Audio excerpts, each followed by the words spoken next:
There's a mistake that a lot of especially beginner traders are making that is just severely holding them back until they realize this.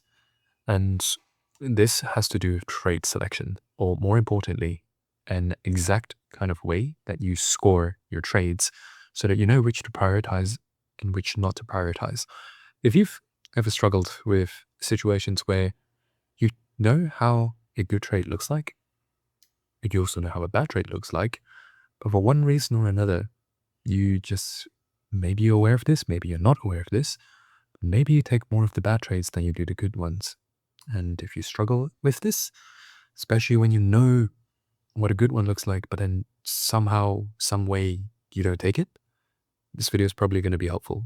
And I'm going to give it, like, the analogy that I'm going to share with you is going to be very helpful.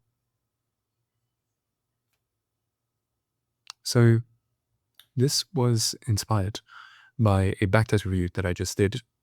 Essentially, inside bootcamp, something that I do is I go through each and every student's individual backtest sessions, and I kind of just give a commentary on, like, hey, this is what you're doing correct, this is what you're doing wrong, and this is potentially what you're missing. And in the case of, let's call him R, the biggest issue that I noticed that he was making was that, fundamentally speaking, he understands the playbook within bootcamp. He understands the steps. He's able to go from, let's say, higher time frame to medium time frame to lower time frame, and he's executing each and every single one of these steps correctly. But for one reason or another, he's prone to speculating, in the sense that, just to give you an example, within the playbook of bootcamp, you only take a trade either long or short based on the daily bias, which means if the daily chart is telling you it's going up, then it doesn't matter if you think that it's going down for the day. You wait until there is a day where the higher time frame and the lower time frame are both aligned and going in the same direction before you take that trade. So he knew this, like, fundamentally, like, he was even saying it inside the backtest, like, okay, I know that the daily chart is pointing towards the upside, but I see this playing short. Now, in that particular example, he ended up getting the trade. But I'm sure for every one of those, and maybe you can relate as well, for every one of those, let's say, random speculative trades that you do take, maybe you get one win for every, like, 2 losses. And overall, it's not a positive expected value kind of play.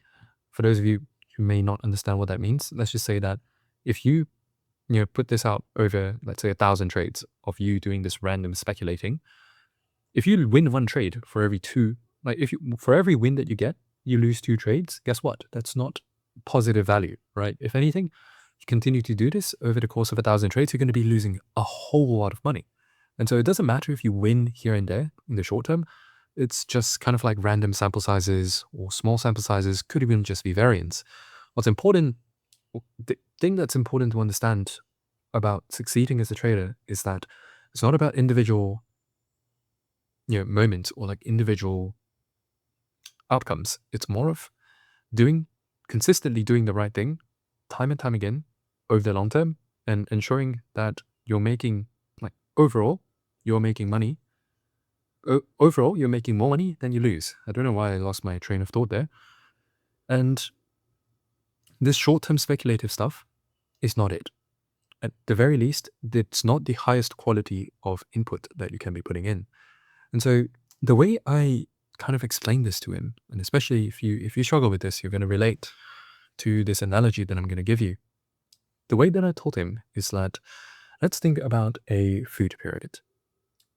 At the bottom, I actually don't know what is the traditional food pyramid. I have completely gone, like, I don't follow the traditional food pyramid. If anything, I'm much more towards carnivore and just, primal stuff, whatever. I digress. So if you imagine the typical food pyramid, at the bottom you have your, I believe it was carbohydrates. And then here you have, like, the second base, you kind of have, like, your vegetables, if I'm not mistaken. And then it's protein. And then you have fats. And then on the top you have your processed food. So you kind of want to structure your trades in a way that mimics a food pyramid, in a sense that you want your base to be made up of trades that are fundamentally, like, objectively speaking, good inputs, like the highest quality trades there is. Meaning there should be news days. Like, you should be taking trades on news days. You want to make sure that the higher time frame and lower time frame are both pointing in the same direction. You want to make sure that you're trading within, let's say, the New York session compared to the Asia session, or even worse, trading on a weekend. And a variety of other criteria that you can come up with. Again, like, I'm just sharing this based on the perspective of bootcamp and the system that I'm using. I basically just, the way you can do this for yourself is just come up with a checklist, right? A comprehensive checklist of everything that you deem to be important before you dive into a trade. To give you an example, for me, that's time frame alignment. That's one of them. Newsday, that's another one of them. Trading in the right session, that's another one of them. So that's 3, and I have 8.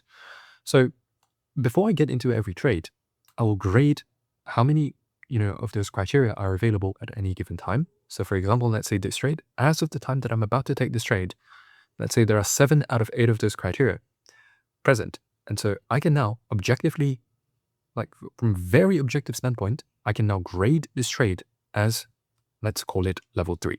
I call it level 3. As long as there are 7 out of 8 criteria that are met, this is called level 3.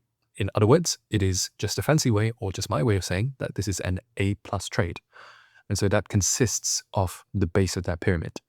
As long as most of my trades that I do take, let's say 60 to 70% of my trades that I do take, are consisting of those A+ trades, then it matters less if I do decide to speculate here and there, because my base is covered.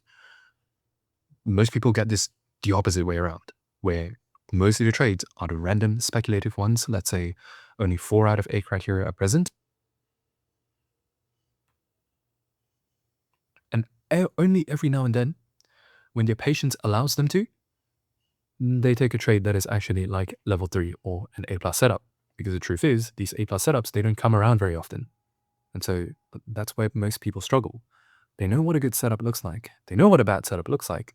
It's just that there are so many more instances of bad setups occurring that, they just get impatient and they jump into the market for whatever reason, right? It could be dopamine, it could be boredom, it could be anything. But the key is, like, think of it as a food pyramid. If you base your diet off of fully processed foods, meaning the top of the pyramid, if you treat it as the base, you are going to struggle. Whether it be health or anything else in life, you can apply this. But on the flip side, if you cover your base, it's okay to take a speculative trade every now and then. It's okay to take level 2 trades, or an A class trade, or even B setups if you want to, as long as they do not make up the majority of your trades. As long as they do not make up the majority of your trading diet. I think that's the word that I was trying to look for. So hopefully this gives you a little bit more insight as to how to, select your trades. And if you have any questions about this, feel free to just leave it below. Just leave it down below. I'll be happy to help. But remember, trading is a food. Like, in your trading diet, a lot of people are doing this the opposite way around. If you're able to do this the right way, guess what? You're already doing something that most people aren't.